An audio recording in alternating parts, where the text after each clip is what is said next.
Hello everyone, welcome to our channel exam बार। तो आज का ज्योग्राफी का क्विज प्रोग्राम चलिए शुरू करते हैं। फर्स्ट क्वेश्चन से, विच of the following statement regarding composition of earth atmosphere is correct. तो अर्थ एटमॉस्फेयर का जो कंपोजिशन है, जो उनकी गैसेस हैं, उसके बेसिस पे कौन सा स्टेटमेंट करेक्ट है।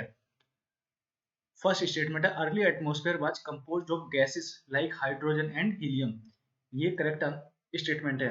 Composition of the present atmosphere is modified by the process of photosynthesis. ये स्टेटमेंट भी करेक्ट है। तो अर्ली, तो इसमें नोट ये है कि जो अर्ली एटमॉस्फेयर था उसके अंदर जो गैसेस थी वो मोस्टली कौन थी, हाइड्रोजन थी, हीलियम थी और लिटिल बिट कार्बन डाइऑक्साइड थी। लिटिल बिट क्या थी, कार्बन डाइऑक्साइड थी। लेकिन जैसे जैसे अर्थ, जब अर्थ फॉर्म हुई थी तो बहुत ज्यादा यानी कि हॉट थी। तो उसके बाद जैसे जैसे कूलिंग होती गई तो रेनफॉल, कूलिंग हुई किस तरीके से, रेनफॉल के थ्रू हुई। बहुत ज्यादा रेनफॉल हुई तो वहां पे क्या हुआ, एल्गी भी एग्जिस्टेंस में आई। और एल्गी क्या होती है, ग्रीन प्लांट्स होते हैं जो फोटोसिंथेसिस के थ्रू अपना यानी कि खाना बनाते हैं। तो फोटोसिंथेसिस में क्या होता है, CO2 को ये अब्जॉर्ब करते हैं और O2 रिलीज करते हैं। और इसी तरीके से क्या हुआ, जो अभी प्रेजेंट डे कंपोजिशन है वो एग्जिस्टेंस में आया, एटमॉस्फेरिक कंपोजिशन एग्जिस्टेंस में आया। किसके थ्रू, प्रोसेस ऑफ फोटोसिंथेसिस। तो अर्ली एटमॉस्फेयर में हमारे पास क्या था, हाइड्रोजन और हीलियम थी। लेकिन जो प्रेजेंट करंट कंपोजिशन है एटमॉस्फेयर का वो नहीं था। तो अभी क्या है करंट कंपोजिशन, सबसे ज्यादा जो गैस है नाइट्रोजन है, उसके बाद ऑक्सीजन है, उसके बाद आर्गन है और उसके बाद CO2 है। CO2 का टोटल परसेंटेज कितना है, टोटल जितनी भी गैसेस हैं 100% में 003% है। ये क्वेश्चन पूछा गया था यूपीपीसीएस में। तो ये दोनों स्टेटमेंट करेक्ट है, इसका आंसर करेक्ट सी होगा 1 and 2। Next question, which one of the following has the longest duration. अब क्या होता है, जो हिस्ट्री होती है, इतिहास होता है, वो टाइम स्केल में डिवाइड होता है। सबसे पहले टाइम स्केल जो हिस्ट्री को डिवाइड करेंगे तो एंशियंट, उसके बाद मिडाइवल और उसके बाद मॉडर्न। तो ये भी एक अपने आप में जो जियोलॉजिकल टाइम स्केल है इसको डिवाइड किया गया है। जो जियोलॉजिकल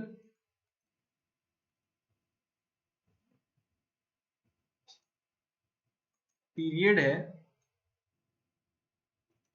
लाइफ ऑन अर्थ, उसको डिवाइड किया गया है जियोलॉजिकल टाइम स्केल के थ्रू। तो इसके अंदर पूछा गया है लॉन्गेस्ट ड्यूरेशन कौन सा है।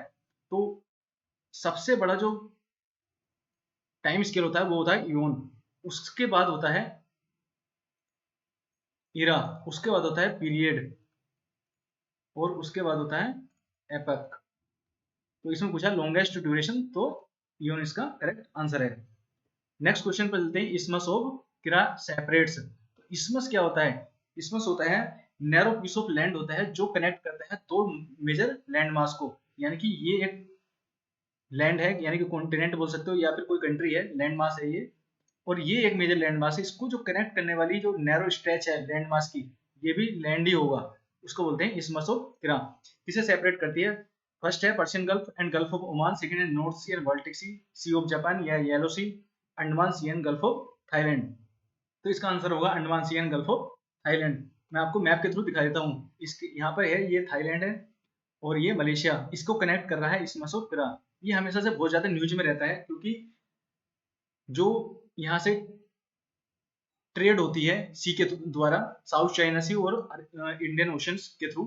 तो यहाँ से ये जाते हैं स्ट्रेट ऑफ मलक्का, एक यहाँ पे चैनल है, इसके थ्रू घूम के यहाँ पे जाते हैं। तो जो इसमस किरा है इसको यहाँ पे पनामा कैनाल की तरह ओपन करने के लिए बात की जा रही है। मोस्टली चाइना इसमें इंटरेस्टेड है। तो यहाँ पे क्या होगा कि जो यहाँ से अगर कंटेनर या कार्गो मूव कर रहा है तो वो कम डिस्टेंस कवर करेगा, कम टाइम लगेगा और कम फ्यूल यहाँ पे जो फ्यूल होगा वो कंजर्व होगा, यानी कि खपत उसकी कम होगी। तो कम टाइम में यहाँ से मूव कर सकते हैं डायरेक्टली, ना कि स्ट्रेट ऑफ मलक्का के थ्रू यहाँ पे घूम के साउथ चाइना सी में जाएं। तो इसलिए जो इसमें सब किराया है बहुत ज्यादा न्यूज में रहती है। तो इसे किसे कनेक्ट करती है, Andaman sea and gulf of Thailand को सॉरी सेपरेट करती है, अंडमान सी और gulf of Thailand.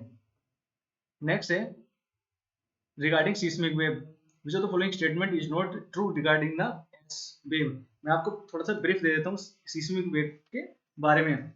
Seismic waves या अर्थक्वेक्स वेव्स जो होती हैं, अर्थक्वेक्स वेव्स जो होती हैं वो दो टाइप की होती हैं, बॉडी वेव्स होती हैं और सरफेस वेव्स होती हैं। बॉडी वेव्स होती हैं जहाँ जब ये हुआ फोकस या हाइपोसेंटर, यहाँ से जो वेव ओरिजिनेट होती है अर्थक्वेक की फर्स्ट, उनको बोलते हैं बॉडी वेव्स। सरफेस वेव क्या होती हैं, जब बॉडी वेव सरफेस पे जाके इसकी संपर्क में आती हैं, कॉन्टेक्ट में आती हैं, तो यहाँ से एक नई वेव जनरेट होती है एपिसेंटर के आसपास से, उनको बोलते हैं सरफेस वेव्स। बॉडी वेव भी दो तरह की होती है, पी वेव और एस वेव, यानी प्राइमरी वेव्स और सेकेंडरी वेव्स, इसको बोलते हैं प्राइमरी वेव्स, और एस वेव होती है सेकेंडरी वेव्स। और सरफेस वेव्स दो तरीके की होती है, लब वेव्स और रेले वेव्स। तो हमारे लिए जो मोस्टली एग्जाम में पूछे जाने वाली जो वेव्स होती हैं वो बॉडी वेव्स होती हैं, प्राइमरी वेव्स और सरफेस वेव्स।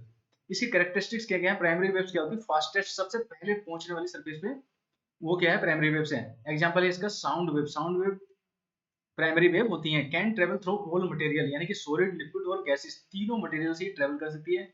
इसकी जो वाइब्रेशन होती है, जो मटेरियल को वाइब्रेट करती है, ये पैरेलली वाइब्रेट करती है डायरेक्शन ऑफ वेव, यानी कि अगर वेव की डायरेक्शन सीधी इस तरीके से जा रही है, तो ये जो मटेरियल होगा इसके साथ में, वो भी पैरेलली इसके वाइब्रेट करेगी।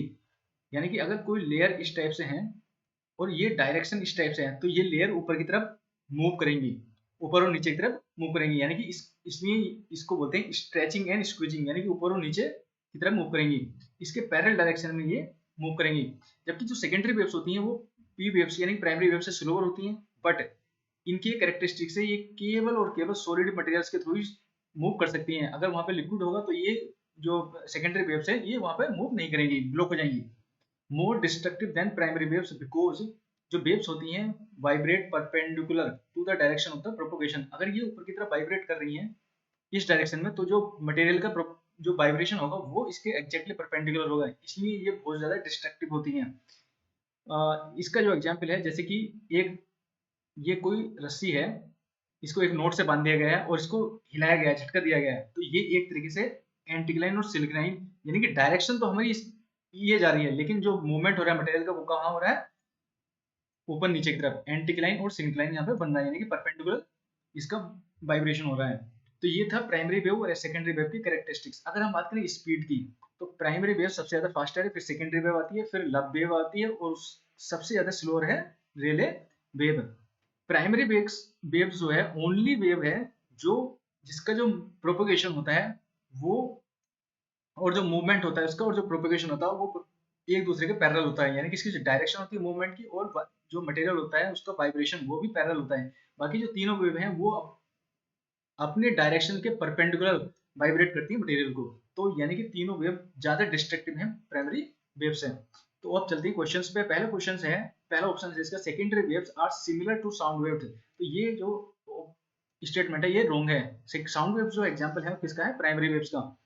सेकंड है S wave are faster than P waves, ये राइट है। S waves are more destructive than P waves, ये भी राइट है। इसमें पूछा which of the following statement is not true, sorry ये स्टेटमेंट गलत है, S wave are faster than P waves, ये रॉन्ग है। इसका आंसर होगा 1 एंड 2, सी होगा इसका। नेक्स्ट क्वेश्चन है तारिम बेसिन के बारे में मैप से है। Tarim basin is situated in which country, India, Kazakhstan, China and Mongolia. Tarim basin की मैं लोकेशन यहाँ पे दिखा देता हूँ। तारिम बेसिन मोस्टली कहाँ पर है, लोकेटेड है चाइना के अंदर लोकेटेड है। कहाँ पर, ये आपका हो गया इंडिया, ये हिमालय हो गया, और ये हो गया कुल नुलसान, ये भी एक तरह का माउंटेन रेंजेस है। इसके बीच में क्या है, तिब्बतन प्लेट्यू है। तियान सैन और कुल्लू सान के बीच में एक डिप्रेशन होता है, इसको बोलते हैं डिप्रेशन। तारिम बेसिन ये क्या है, एक तरह का डिप्रेशन है, इसको बोलते हैं तारिम बेसिन। और यहीं पर एक डेजर्ट होता है, इसको बोलते हैं तकला मकान डेजर्ट, वो भी तारिम बेसिन के आसपास ही है लोकेशन। तो ये दोनों इंपोर्टेंट लोकेशन है। तो क्वेश्चन पे चलते हैं, Tarim basin is situated in which country, इसका आंसर होगा चाइना। नेक्स्ट है शैडो जोन। एक टर्म है shadow zone is a term recently seen in the news, is related with earthquakes, mass movement, volcanoes and orographic rainfall. तो मैं आपको थोड़ा सा इसके बारे में बता देता हूँ। जो शैडो जोन है वो एक्चुअली अर्थक्वेक्स यानी सीस्मिक वेव से रिलेटेड है। इसका जो आंसर होगा करेक्ट अर्थक्वेक वेव्स होगा। थोड़ा सा इसके बारे में ब्रीफ दे देता हूँ। जो शैडो जोन होता है, प्राइमरी वेव्स आपको पता है तीनों मीडियम से जा सकती है, सॉलिड, गैस, लिक्विड। जबकि जो एस वेव है वो क्या होती है, केवल सॉलिड से ही जा सकती है, लिक्विड और गैस से नहीं निकल सकती है। तो जब अर्थक्वेक यहाँ पे क्या होता है, जो एपी सेंटर होता है, ये हमने अर्थ का एग्जांपल लिया हुआ है, तो लेकिन ये जो एपी सेंटर होता है, यहाँ से सीस्मोग्राफ पे सबसे पहले सीस्मोग्राफ पे रिकॉर्ड होती है पी वेव, जो भी सीस्मिक वेव्स होती हैं। वो अगर 105 डिग्री के एंगल पर रखा हुआ है, तो क्या होता है, जब सीस्मिक वेव आती हैं तो प्राइमरी वेव्स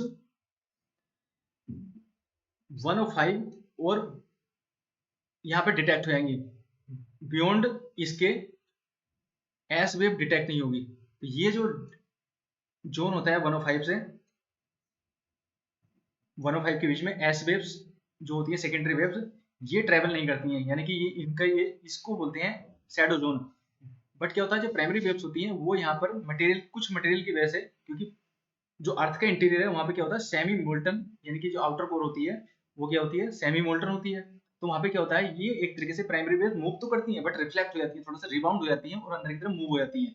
तो ये जो जोन बचता है 105 से 145 के बीच में, इस जोन पे यहाँ पे क्या होता है, प्राइमरी वेव्स डिटेक्ट नहीं होती है, बिकॉज जो वहाँ पे मोल्टन यानी कि लिक्विड है वहाँ पे, तो थोड़ा सा रिफ्लेक्ट हो जाती है, पास तो होती है बट थोड़ा रिबाउंड हो जाती है। और ये 105 टू 145 के बीच में यहाँ पे जो शैडो जोन बनता है पी वेव का, यहाँ पे ये जो वेव्स हैं प्राइमरी वो डिटेक्ट नहीं होती हैं। तो 105 और 145 के बीच का जो एरिया होता है इसको बोलते हैं शैडो जोन। तो प्राइमरी जो वेव्स होती हैं उनका जो शैडो जोन होता है वो लेस होता है सेकेंडरी वेव से, यानी कि 105 टू 145 ना तो प्राइमरी वेव्स डिटेक्ट होंगी ना सेकेंडरी वेव्स डिटेक्ट होंगी, but beyond 145 primary waves detect होंगी लेकिन एस वेव्स वहां पर डिटेक्ट नहीं होंगी।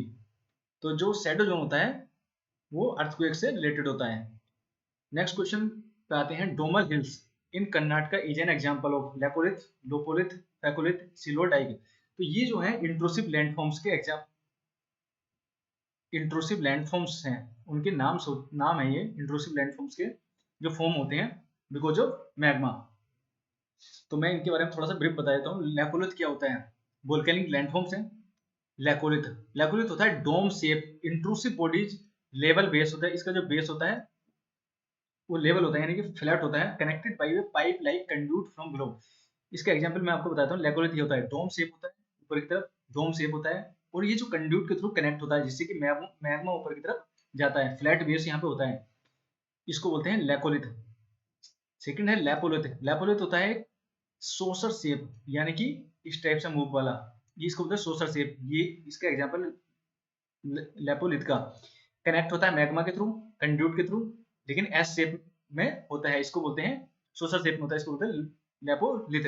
एक होता है फैकोलिथ, फॉर्म ये क्या होता है एंटीक्लाइन और सिंक्लाइन के बेस में फॉर्म होता है इस टाइप से, एंटीक्लाइन और सिंक्लाइन, लेकिन ये भी कंड्यूट के थ्रू कनेक्ट होता है मैग्मा से। तो इसको बोलते हैं formed in the shape of syncline and anticline connecting with the magma chamber. Magma chambers होता है उसके थ्रू फॉर्म होता है, और जो इसका शेप होता है वो एंटीक्लाइन और सिंक्लाइन के नो एंटीक्लाइन और सिंक्लाइन के जो शेप होती है उसमें फॉर्म होता है, इसको बोलते हैं फैकोलिथ। एक होता है बाथोलिथ। बाथोलिथ क्या होता है, मैग्मा चैम्बर, ये एक तरह का मैग्मा चैम्बर होता है। तो ये क्या होता है, कुछ टाइम पीरियड के बाद ये कूल होना शुरू हो जाता है, जिससे क्या होता है ये सॉलिड स्टोन बन जाता है जो बेस फॉर्म करता है किसी माउंटेन को। और ये बाथोलिथ बहुत, ये भी एक तरह का इंट्रूसिव लैंडफॉर्म्स है और बहुत बड़े एरिया में, लार्ज स्केल एरिया को कवर करता है। क्या होता है जब डेनुडेशन प्रोसेस होती है, जैसे विंड हो गया उसकी वजह से ये ऊपर की जो क्रस्ट होती है ये जब रिमूव होती है तब पता चलता है कि ये बाथोलिथ है। ठीक है, तो इस सॉरी, तो डोमल हिल्स जो है वो जो एग्जांपल है कर्नाटक के अंदर, वो किसके एग्जांपल है, लैकोलिथ का एग्जांपल है। लैकोलिथ यानी कि डोम शेप।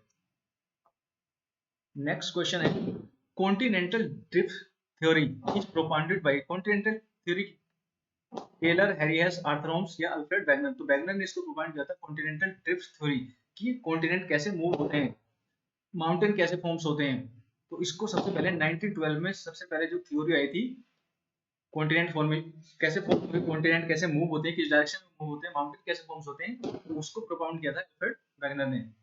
नेक्स्ट क्वेश्चन है, विच of the following pair is not correct. Which of the following pair is not correct, यहाँ पे कैपिटल दिया हुआ है और यहाँ पे कंट्री दिया हुआ है। यूपीपीएससी मोस्टली इस टाइप के क्वेश्चन पूछता है, UPPSC. Minsk, Belarus, कोटावाइस, Poland, Riga, Latvia, Kyiv और यूक्रेन। मिन्स्क जो है बेलारूस की कैपिटल है। कोटावाइस, कोटावाइस क्या है, पोलैंड का एक सिटी है बट नॉट कैपिटल। पोलैंड की जो कैपिटल है वो क्या है, Warsaw, WARSHAW। Warsaw. Latvia Riga और कीव यूक्रेन की कैपिटल है। इसके थोड़ा सा मैप के थ्रू मैं बता देता हूँ। यहाँ पे ये यूरोप का मैप है। तो लातविया, तो ये बाल्टिक कंट्री है, इस्टोनिया हो गया, लातविया हो गया ये, और लिथुआनिया हो गया ये, ठीक है। बेलारूस यहाँ पर है, मिन्स्क टच करता है रशिया से, यूक्रेन कीव यहाँ पर है, और पोलैंड यहाँ पर है। पोलैंड अभी बहुत ज्यादा न्यूज में है क्योंकि पोलैंड ने क्या किया है कि जो इमिग्रेशन है मुस्लिम्स का, उनको कंप्लीटली बैन किया हुआ है। तो ये इसकी कैपिटल है वार्सा। कोटावाइस इसका एक शहर है, मेजर शहर है पोलैंड का, बट कैपिटल इसकी क्या है, वार्सा है।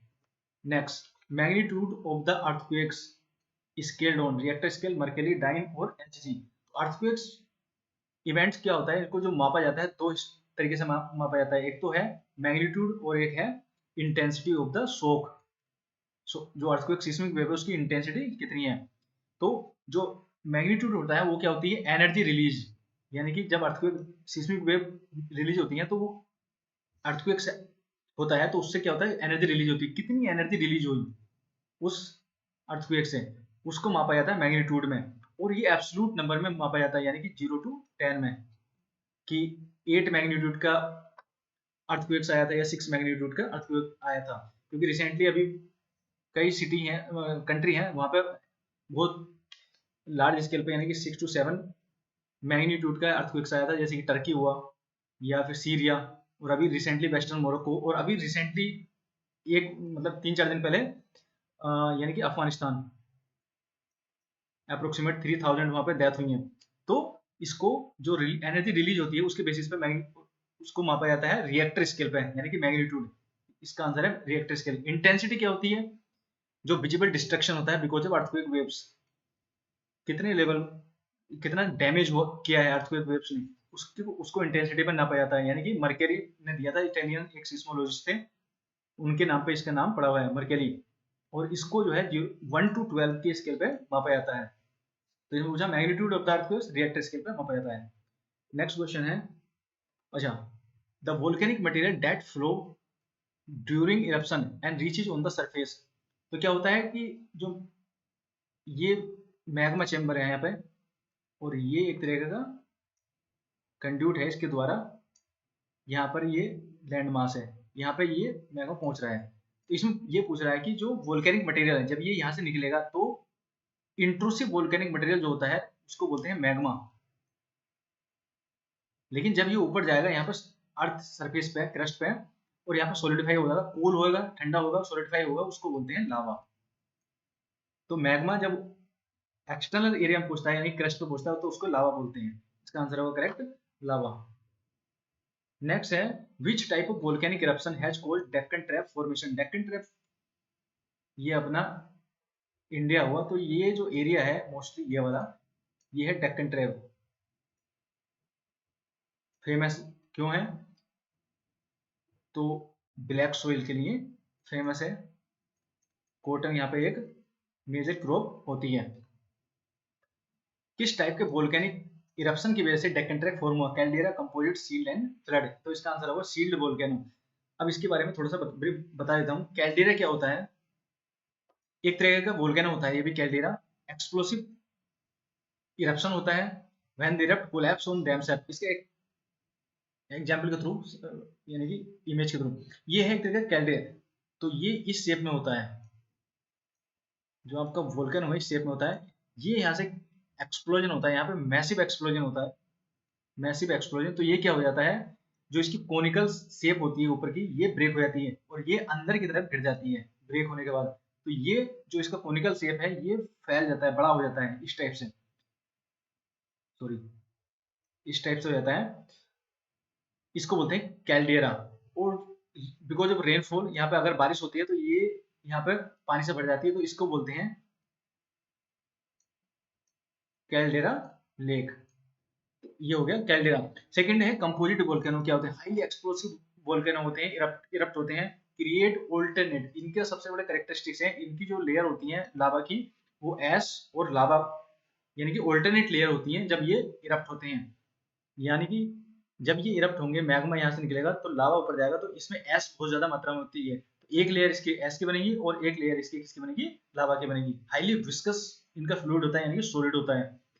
नेक्स्ट सील्ड वोल्केनो, जिसकी वजह से डेक्कन ट्रैप फॉर्म होता है, लार्जेस्ट वोल्केनो। अब ये जो सील्ड वोल्केनो होते हैं इनका क्या होता है, ब्रॉड बेस होता है, बहुत ज्यादा ब्रॉड बेस होता है, फ्लैट होते हैं और बहुत एरिया में ये फैलते हैं। इनका जो लावा होता है यानी कि मैग्मा होता है बहुत ज्यादा फ्लूइड होता है, बसाल्टिक लावा होता है, बहुत एरिया में ये गिरते हैं। इसका बेस्ट एग्जांपल है मोना ली और मोना की।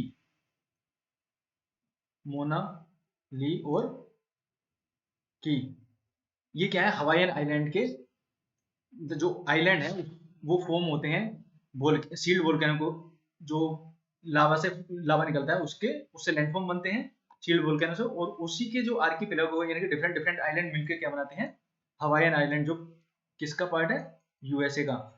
तो मोनाली और मोना की एग्जांपल है किसके, सील्ड वोल्केनो के। बसाल्टिक लावा है, बहुत ज्यादा फ्लूइड लावा होता है, बहता ऊपर बहुत यानी कि फ्लूइड होता है। तो ये एग्जांपल है सील्ड वोल्केनो के। डेक्कन ट्रैप फॉर्मेशन के लिए कौन सा एग्जाम किसकी वजह से फॉर्म हुआ था, सील्ड वोल्केनो से। नेक्स्ट चलते हैं, नेक्स्ट क्वेश्चन है consider the following statement, Socotra island is located in the Arabian Sea. Socotra island की मैं लोकेशन बताता हूँ। एंड नेक्स्ट है Red Sea separated from the Arabian Sea through Bab el Mandeb strait. तो दोनों जो स्टेटमेंट है वो करेक्ट है, इसका आंसर होगा सी। तो सोकोत्रा आइलैंड जो है ये यहाँ पे पड़ता है अरेबियन सी में, हॉर्न ऑफ अफ्रीका जो सोमालिया के पास में, ये किसका पार्ट है, यमन का। यहाँ पे लिखा हुआ है, अरे अच्छा, लोकेटेड इन द अरेबियन सी, हाँ यस, ये यमन का पार्ट है, ये यमन है, सोकोत्रा आइलैंड। नेक्स्ट स्टेटमेंट है Red Sea separated from the Arabian Sea through Bab el Mandeb strait. अब जो स्ट्रेट होता है वो क्या होता है, वो वाटर बॉडी, जो एक छोटी वाटर बॉडी होती है, ये रेड सी है, रेड सी, और ये है अरेबियन सी, ठीक है। इन दोनों को जो छोटी नैरो चैनल है वाटर बॉडी का वो कनेक्ट करता है, उसको बोलते हैं स्ट्रेट। तो बाब अल मंडेव स्ट्रेट इसको कनेक्ट करता है, तो दोनों स्टेटमेंट करेक्ट हो गए। ये यहाँ पे पर्शियन गल्फ है, काफी न्यूज में हमेशा रहती है क्योंकि मेजर जो ऑयल प्रोड्यूसिंग कंट्री है वो पर्शियन गल्फ के आसपास है, ईरान हुआ, सऊदी अरेबिया हुआ, यूएई हुआ, बहरीन हुआ, इराक हुआ, और यहीं से पास होता है। और ये जो स्ट्रेट है ये कनेक्ट करती है अरेबियन सी और पर्शियन गल्फ को, इसको बोलते हैं हॉर्मुज स्ट्रेट, ठीक है। तो दोनों स्टेटमेंट करेक्ट है, इसका आंसर होगा सी। नेक्स्ट क्वेश्चन पे चलते हैं, which of the following river does not fall into Black Sea, Don Dnieper, Danube and Volga. मैं आपको मैप दिखा देता हूँ यहाँ पे, ये है ब्लैक सी,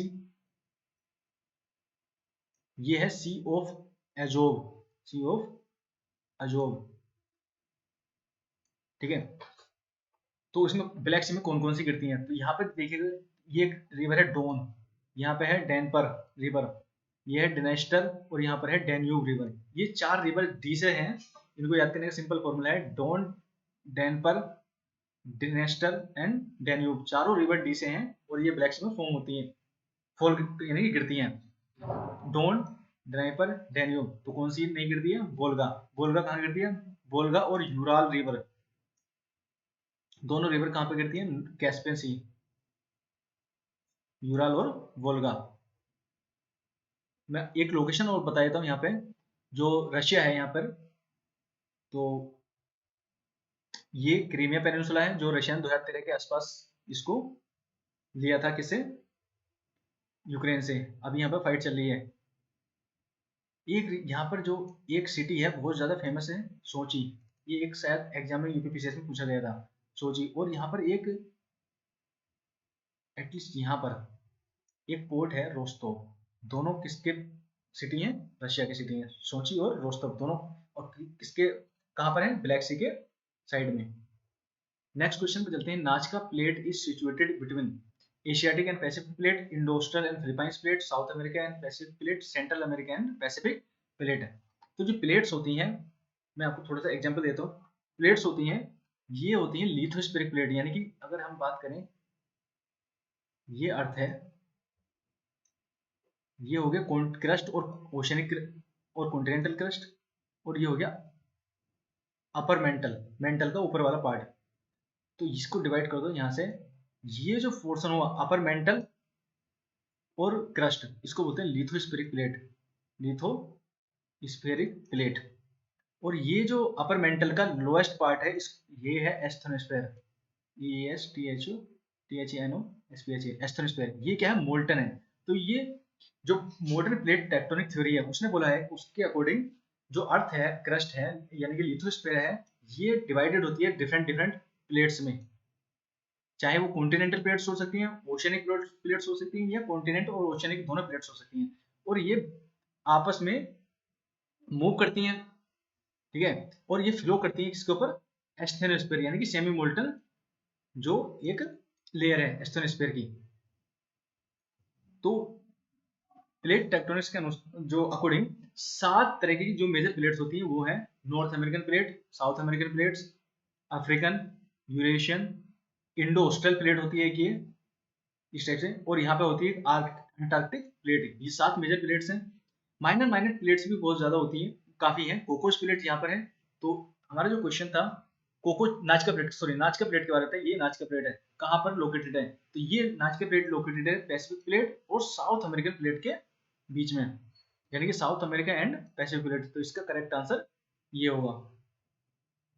कोकोस प्लेट बहुत ज्यादा इंपॉर्टेंट है, सेंट्रल अमेरिका और पैसिफिक प्लेट के बीच में है। जो आंडी फूगा प्लेट हमेशा बहुत इंपॉर्टेंट है, ये नॉर्थ अमेरिका यानी कि नॉर्थ अमेरिकन प्लेट और पैसिफिक प्लेट के बीच में है। उसके बाद अरेबियन प्लेट, ये लैंड मास यानी कि कॉन्टिनेंटल प्लेट है एक तरह की, कॉन्टिनेंटल छोटी प्लेट है। उसके बाद इंडियन प्लेट है, फिलीपाइंस प्लेट है यहाँ पर। नेक्स्ट क्वेश्चन, सबडक्शन जोन क्या होता है? Where the end subduction zone where the crust is destroyed, यहाँ पर क्रस्ट डिस्ट्रॉय होती है formed as a result of. Subduction zone होता है कि जब जो दो प्लेट होती है लिथोस्फीरिक प्लेट, एक प्लेट लाइट, जैसे कि कॉन्टिनेंटल प्लेट क्या होती है, लाइट प्लेट होती है ओशियनिक प्लेट से, तो ओशियनिक प्लेट सबड्यू हो जाती है कॉन्टिनेंटल प्लेट के, और यहाँ पर जो एरिया बचता है इसको बोलते हैं ट्रेंचेस, यहाँ पर ट्रेंचेस फॉर्म होती हैं। तो ये जो प्लेट है ये बिकॉज ऑफ रेजिडुअल हीट ये डिस्ट्रॉय हो जाती है, यानी कि जो हैवियर प्लेट होती है उसको बोलते हैं, तो इस जोन को बोलते हैं सबडक्शन जोन। जब दो प्लेट एक दूसरे के सामने आमने सामने आती हैं, और अगर एक प्लेट दूसरे को सबड्यू करती है यानी कि नीचे की तरफ भेजती है, बिकॉज ऑफ रेजिडुअल हीट ये प्लेट डिस्ट्रॉय हो जाती है, तो इस जोन को बोलते हैं सबडक्शन जोन। और यहाँ पर जो एरिया बचता है खाली उसको बोलते हैं ट्रेंचेस, जैसे कि मैरियाना ट्रेंचेस जो डीपेस्ट पॉइंट है अर्थ का, सॉरी ओशन, ठीक है। तो ये कब फॉर्म होता है, जब दो प्लेट आपस में कन्वर्ज होती हैं एक दूसरे, तो दूसरा है subduction zone where the crust is destroyed, result of convergent boundary interaction. थोड़ा सा ब्रीफ में आप दे देता हूँ इसके बारे में।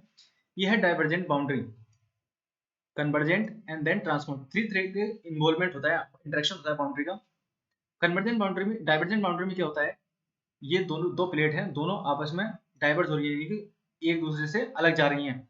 ये कन्वेक्टिव सेल है, यहाँ पे आर्थ्रोम्स जो दिया था, मैग्मा यहाँ से निकला, यहाँ पुश किया, नया यहाँ पे मैग्मा इकट्ठा हुआ, तो नया नीचे से मैग्मा आया यानी कि नई लेयर यहाँ पे फॉर्म हुई। उसके बाद फिर से पुश हुआ रीच बाहर की तरफ, और ये मैग्मा हट गया नीचे से, फिर अनदर लेयर ऑफ मैग्मा यहाँ पे आई है, तो यानी कि यहाँ पे क्रस्ट फॉर्म हो रही है। तो ये क्या हो गया, कंस्ट्रक्टिव यानी कि लिथोस्फेरिक प्लेट यहाँ पे क्रिएट हो रही है।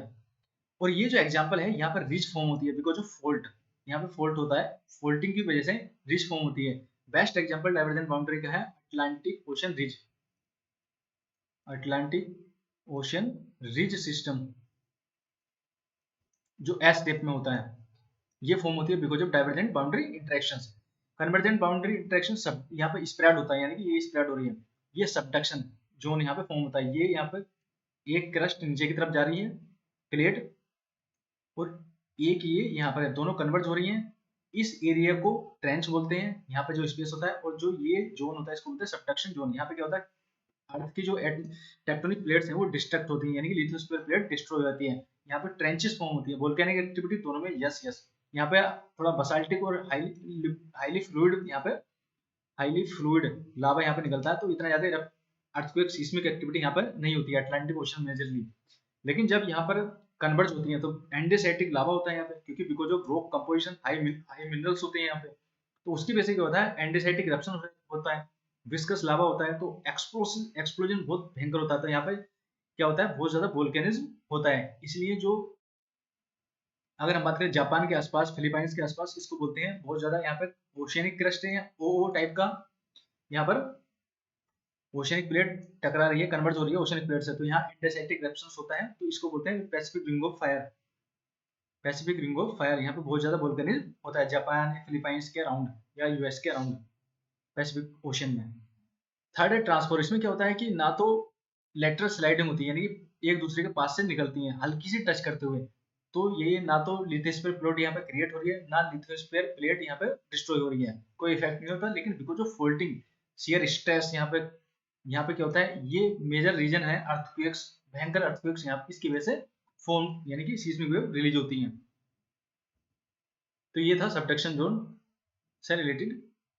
नेक्स्ट चलते हैं, which is cold the mental oil, feldspar, pyroxene, amphibole, olivine. Mental oil क्या होता है, ये क्रस्ट होती है, मेंटल होती है। तो मेंटल के अंदर एक मिनरल्स होता है, इसको बोलते हैं ओलिवाइन। अंडर प्रेशर ये क्या होता है, सेमी लिक्विड स्टेज में कन्वर्ट हो जाता है। तो ओलिवाइन को क्या बोलते हैं, मेंटल ऑयल बोलते हैं। नेक्स्ट क्वेश्चन है, which pair is not correctly match, igneous sedimentary rocks हैं, मेटामॉर्फिक रॉक्स हैं। इग्नियस रॉक्स प्राइमरी रॉक्स भी बोलते हैं इनको, मैग्मा से बनती हैं। जब मैग्मा सोलिडिफाई होता है, इंटीरियर या एक्सटीरियर, इंटीरियर का एग्जांपल है ग्रेनाइट, एक्सटीरियर का बसाल्ट। तो इग्नियस रॉक्स यहाँ पे जब मैग्मा सोलिडिफाई होता है, कूल हो जाता है, इग्नियस रॉक्स फॉर्म्स होती हैं। उसके बाद यहाँ पे डेनुडेशन प्रोसेस आती है, विंड हो गया, वाटर हो गया, उसकी वजह से पार्टिकल में डिवाइड हो जाता है, तो उसको बोलते हैं सेडिमेंट्री रॉक्स। अब इग्नियस रॉक्स और सेडिमेंट्री रॉक्स दोनों अंडर हाई प्रेशर और हाई टेम्परेचर ये चेंज हो जाती है दोनों मेटामॉर्फिक रॉक्स में। इसमें पूछ रहा है कि not correctly match, granite igneous rocks है, gneiss right, limestone marble right sedimentary rocks है, सैंडस्टोन एंड चाक ये दोनों सेडिमेंट्री रॉक्स है। तो ये ऑप्शन गलत होगा। Coal under high pressure temperature convert होता है मेटामॉर्फिक रॉक डायमंड में, तो इसका आंसर है सी। नेक्स्ट है, the process through which continent upliftment, down warping, mountain building happen is known as catastrophic, dystrophic, exogenic processes, eustatic। इसमें जो पूछा है, जो प्रोसेस है जिसके थ्रू कॉन्टिनेंट अपलिफ्टमेंट होता है, माउंटेन बिल्डिंग होती है, इसके बारे में थोड़ा सा आइडिया यहाँ पे दे देता हूँ। Forces that affect our earth and shape it's landform, यानी कि जो लैंडफॉर्म्स हैं अर्थ के, वो कौन से फोर्स हैं, फैक्टर्स हैं जिसके थ्रू ये शेप होते हैं या बनते हैं। दो तरीके के फोर्सेस होते हैं, exogenetic forces, endogenetic forces. Exogenetic जो अर्थ पे ऑपरेट होते हैं, जैसे कि विंड हो गया, वाटर हो गया, ग्लेशियर हो गया, ये सब क्या है, एक्सोजेनेटिक फोर्सेस होते हैं जो शेप करते हैं लैंडफॉर्म को। जो बने हुए लैंडफॉर्म है उनको शेप देते हैं। लेकिन जो एंडोजेनेटिक फोर्सेस होते हैं, ये इंटीरियर फोर्सेस होते हैं, अर्थ के अंदर से निकलते हैं, ये प्रोड्यूस होते हैं, ये फॉर्म करते हैं लैंडफॉर्म को फॉर्म करते हैं। और एक्सोजेनेटिक फोर्सेस क्या होते हैं, ये शेप देते हैं मोस्टली। तो एंडोजेनेटिक फोर्सेस दो टाइप से होते हैं, कैटास्ट्रोफिक या सडन फोर्सेस, यानी कि बहुत ज्यादा वायलेट होते हैं, जैसे कि वल्केनिज्म हो गया, सडन होता है, अर्थक्वेक सडन होता है। एक होता है diastrophic forces which create something, तो ये डिस्ट्रॉय करते हैं किसी भी चीज को, मेजर केसेस जनरल केसेस में ये क्रिएट करते हैं। जैसे कि ओरोजेनेटिक एक प्रोसेस होती है जिसके थ्रू माउंटेन बिल्डिंग होती है, एपिरोजेनेटिक एक प्रोसेस होती है जो कॉन्टिनेंट बिल्डिंग का काम करता है, ये प्रोसेस होती है, यानी कि स्लो राइज। तो ये होता है डायस्ट्रोफिक प्रोसेस जिसके थ्रू क्रिएट होता है समथिंग, यानी कि mountain building, continent building, down warping, up warping, ये सब जो प्रोसेस होती है ये स्लो प्रोसेस होती है, इसको बोलते हैं डायस्ट्रोफिक प्रोसेस। यूस्टेटिक एक फिनोमिना है, ये भी एक तरह का, इसमें क्या होता है, सी लेवल चेंजेस होता है। क्यों चेंजेस होता है, सेडिमेंटेशन। अब क्या होता है, ये ओशन है, यहाँ से रिवर आ रही है, बहुत ज्यादा सेडिमेंट, जैसे कि गंगा, ब्रह्मपुत्र, अमेजन, नाइल, ये इतना सेडिमेंट यहाँ पे जमा कर दे रही है कि ये जो वाटर लेवल है अभी यहाँ पर है, ये कुछ दिनों के बाद यहाँ पर जाता है, यानी कि सी लेवल बढ़ जाता है, चेंज हो गया है, बहुत ज्यादा आइस मेल्ट होकर आ रहा है, रेनफॉल हाई भी हो रही है, तो सी लेवल चेंज हो रहा है, उसको बोलते हैं यूस्टेटिक फिनोमेना। तो इसमें पूछा है प्रोसेस जिसके द्वारा कॉन्टिनेंट अपलिफ्टमेंट होता है, डाउन वार्पिंग, माउंटेन बिल्डिंग होती है, उसको बोलते हैं डायस्ट्रोफिंग, यानी स्लो प्रोसेस, ये क्रिएट करता है कॉन्टिनेंट या माउंटेन बिल्डिंग को। नेक्स्ट क्वेश्चन है पेनीप्लेन। पेनीप्लेन क्या है, ये एक तरह का प्लेन होता है, लो रिलीफ प्लेन होता है। हालांकि जो नॉर्मल प्लेन होता है इससे थोड़ी सी हाइट पे होता है ये प्लेन। किसका एग्जांपल है, erosion, deposition, climate change, dissolution. इसका आंसर है erosion. Because of erosion, river, wind, glacier, इसकी वजह से क्या होता है, प्लेन को कट कर देते हैं, और ये छोटी छोटी जो हिल्स होती हैं या प्लेन लेवल होता है, इसको बोलते हैं पेनीप्लेन। नेक्स्ट क्वेश्चन है, equator does not passes through the country, Gabon, Congo, Uganda and Rwanda. African continent के में कहाँ से इक्वेटर पास होती है, तो मैं आपको यहाँ मैप के थ्रू बता रहा हूँ, ये है यहाँ पे ये इक्वेटर है, गैबन से पास होती है, Congo, democratic Republic of Congo, यहाँ पर युगांडा है, एंड देन कीनिया है, और ये सोमालिया। 6 कंट्री से यहाँ से पास हो रही है। इक्वेटर विक्टोरिया लेक से भी पास होती है, ठीक है। तो इसमें कौन सा आंसर नहीं है? गैबन से पास हो रही है, कोंगो से पास हो रही है, युगांडा से पास हो रही है, रवांडा, यानी कि इसका आंसर है डी, नॉट पासिस इक्वेटर। यहाँ पर अफ्रीका कॉन्टिनेंट के बारे में यहाँ पे बता देता हूँ। ट्रॉपिक ऑफ कैप्रिकॉर्न, ये नामीबिया से पास होती है, बोत्सवाना, साउथ अफ्रीका, मोजाम्बिक और मेडागास्कर, 5 कंट्री से यहाँ से निकलती है। ट्रॉपिक ऑफ कैप्रिकॉर्न यहाँ पर ये है, ये जा रही है वेस्टर्न सहारा, मोरिटोनिया, अल्जीरिया, माली, लीबिया, इजिप्ट, सऊदी अरेबिया होती हुई, यूएई होती हुई इंडिया की तरफ। नेक्स्ट क्वेश्चन है, पंबा एंड जांजिबार, तो बहुत फेमस, हमेशा न्यूज में रहते हैं ये आइलैंड है, किस कॉन्टिनेंट में लोकेटेड है? Asia, Europe, Africa and South America. इसका आंसर है अफ्रीका, तंजानिया के बाजू में ये लोकेटेड है दोनों, Pemba island and Zanzibar island, Indian Ocean के अंदर है। ये यहाँ पे मैप में, यहाँ पर ये तंजानिया है, यहाँ पर ये दोनों लोकेटेड है इंडियन ओशन के अंदर, पंबा एंड जांजिबार। तो इसका आंसर क्या होगा? Africa continent. नेक्स्ट है, विच of the following is not a depositional landform. दो तरीके के लैंडफॉर्म होते हैं, एक तो erosional, because of erosion landform form होते हैं, एक होता है डिपोजिशन, सेडिमेंट इकट्ठा होते हैं, वहां पे होता है किसी के थ्रू, चाहे रिवर इकट्ठा करे या किसी ग्लेशियर के थ्रू, उसको बोलते हैं depositional landform, not a depositional landform. तो मोरेन क्या है? डिपोजिशनल लैंडफॉर्म्स होते हैं। मोरेन्स क्या होते हैं? ग्लेशियर्स, जब यहाँ से बर्फ पड़ती है तो ग्लेशियर क्या फ्लो करते हैं, तो ये मान लीजिए लिमिट है ग्लेशियर की। उसके बाद यहाँ पे बहुत सारे ग्लेशियर के साथ साथ क्या आते हैं? रॉक्स होते हैं, पेबल्स होते हैं छोटे छोटे, ठीक है, ग्लेशियर टिल्स होते हैं, यानी कि छोटे छोटे सैंड्स होती है। तो जब ये मेल्ट हो जाता है पीछे की तरफ, गर्मियों के टाइम में ग्लेशियर यहाँ पहुंच गया, तो यहाँ पर क्या होता है, अपने एक्सट्रीम पॉइंट पर ये बहुत सारे पेबल्स वगैरह छोड़ देता है, इनको बोलते हैं मोरेन्स। तो ये एक तरह का है डिपोजिशनल लैंडफॉर्म्स है। ट्रमलिम्स भी एक तरह का ओवल शेप में होते हैं, एक कॉन्सेप्ट है बास्केट ऑफ एक्ट टोपोग्राफी। तो ये क्या होते हैं? ट्रमलिम्स होते हैं, ये भी ग्लेशियर टिल्स से बनते हैं, ग्लेशियर टिल, ग्लेशियर के थ्रू ही फॉर्म होते हैं, सैंड्स होती है, मार्बल्स होता है, इसके अंदर छोटे छोटे पेबल्स होते हैं। तो ड्रमलिन्स भी एक तरह का डिपोजिशनल लैंडफॉर्म्स है। स्टेलेग्माइट्स, ये एक तरह की केव होती है, और ये होता है लाइमस्टोन रीजन में। तो ये लाइमस्टोन पिघलने लगता है, ये इस टाइप से, ये होता है स्टेलेक्टाइट, और यहाँ पर ऊपर की तरफ जब ये गिरता रहता है बूंद बूंद करके, तो ऊपर की तरफ बढ़ने लगता है, इसको बोलते हैं स्टेलेग्माइट्स। और जब ये कनेक्ट हो जाएगा, इसको बोलते हैं पिलर। तो स्टेलेक्टाइट भी, स्टेलेग्माइट क्या होता है? एक तरह का डिपोजिशनल लैंडफॉर्म्स होता है। इसका आंसर होगा डी, स्टैक्स। स्टैक्स क्या होता है? ये ओशियन है, ये यहाँ पर रॉक है, तो जब ये ओशन वेव यहाँ पे, इसका एक फोर्स होगा ओशन वेव का, तो यहाँ पे ये कट कर देगी, एक तरीके की यहाँ पे क्या होगा, होलो केव बन जाएगी, इस टाइप की केव। कुछ टाइप के बाद ये इसको कट कर देगा यहाँ से, और ये केव को भी गिरा देगा, तो यहाँ पे क्या बचेगा? केवल एक डंडे के आकार में आकृति बचेगी, इसको बोलते हैं स्टैक्स। तो ये क्या होता है? इरोजनल लैंडफॉर्म्स होता है। तो इसका आंसर होगा डी, स्टैक्स। नेक्स्ट है, oxygen is found in the atmosphere up to stratosphere, troposphere, mesosphere, thermosphere. तो जनरली क्या होता है, जो ये एटमॉस्फेयर है, कंपोजिशन है इसकी, लेयर्स है एटमॉस्फेयर की, तो जो ऑक्सीजन होती है जनरली वो 120 किलोमीटर तक अप्रोक्सीमेटली पाई जाती है, यानी कि थर्मोस्फेयर तक, यानी कि ये रेंज होगी यहाँ पे। CO2 और वाटर वेपर, ये water VAPOUR, water vapour mostly ये 90 किलोमीटर तक खत्म हो जाती है, यानी कि ऑक्सीजन इसके ऊपर तक भी होती है, चाहे माइनस्कूल अमाउंट में होगी, लेकिन ऑक्सीजन CO2 से ऊपर पाई जाती है। तो CO2 90 किलोमीटर तक होती है, यानी कि दोनों वैसे थर्मोस्फेयर में, ऐसा नहीं है कि नॉर्मल टर्म्स में क्या होता है कि जितने भी फिनोमिना होती है हमारे एटमॉस्फेयर, वो ट्रोपोस्फेयर में होती है, चाहे थंडरस्टॉर्म्स हो, चाहे रेनफॉल्स हो। तो इसका मतलब ये नहीं है कि ऑक्सीजन यहीं तक होती है या फिर इसके बाद खत्म हो जाती है। तो थर्मोस्फेयर, यानी कि तो इसमें पूछा गया किस लेयर तक पाई जाती है, यानी कि थर्मोस्फेयर। इसका आंसर ये होगा।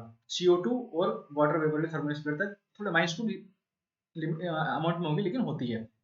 एंड नेक्स्ट क्वेश्चन है, विच of the following gas causes more atmospheric instability. Atmospheric instability का मतलब होता है कि सडन चेंजेस, एटमॉस्फेयर फिनोमेना में कोई ना कोई सडन चेंजेस ये कर रही हैं। तो जो oxygen, argon, water vapour, carbon dioxide, तो ऑक्सीजन, आर्गन और कार्बन डाइऑक्साइड क्या है? ये परमानेंट गैसेस हैं, हालांकि कार्बन डाइऑक्साइड अभी काफी मात्रा में बढ़ रही है, लेकिन वेरिएबल है, लेकिन फिर भी परमानेंट है। सडन चेंजेस जो होते हैं वो वाटर वेपर की वजह से होते हैं। इसका आंसर होगा इंस्टेबिलिटी जो होती है एटमॉस्फेयर, रेनफॉल हो गया, लाइटनिंग हो गई, थंडर स्टॉर्म्स हो गए, ये सब वाटर वेपर की वजह से होता है। तो इसका आंसर होगा करेक्ट वाटर वेपर। तो ये थे आज के क्वेश्चंस। मिलते हैं अगली नेक्स्ट वीडियो के साथ। Thank you everyone.